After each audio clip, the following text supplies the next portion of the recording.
Viral di media sosial penampakan munculnya buaya putih di Sungai Brantas, Kota Kediri.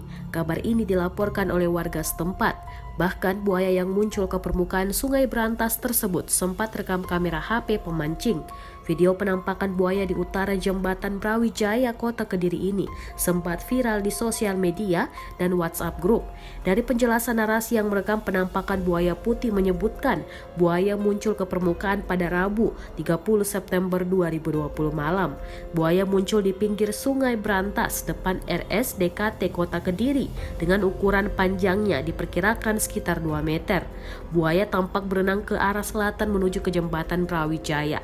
Dalam video yang berdurasi lebih 2 menit terlihat jelas penampakan buaya mulai dari kepala sampai ekornya. Ini merupakan penampakan buaya yang kedua kalinya di Sungai Brantas, Kota Kediri. Karena sebelumnya pada awal Februari 2020 juga terekam kamera penampakan buaya dengan ukuran lebih kecil di belakang Kelenteng, Kelurahan Ringinamon, Kota Kediri. Petugas BPBD Kota Kediri bersama pawang buaya akhirnya berhasil melakukan penangkapan buaya. Malahan tim yang memburu juga melihat penampakan 3 buaya lainnya dengan ukuran panjang 1 meter lebih. Kabid Trantibum Satpol PP Kota Kediri Nur Hamid saat dikonfirmasi mengimbau kepada masyarakat yang biasa beraktivitas di sekitar bantaran Sungai Brantas untuk hati-hati dan waspada menyusul laporan munculnya buaya.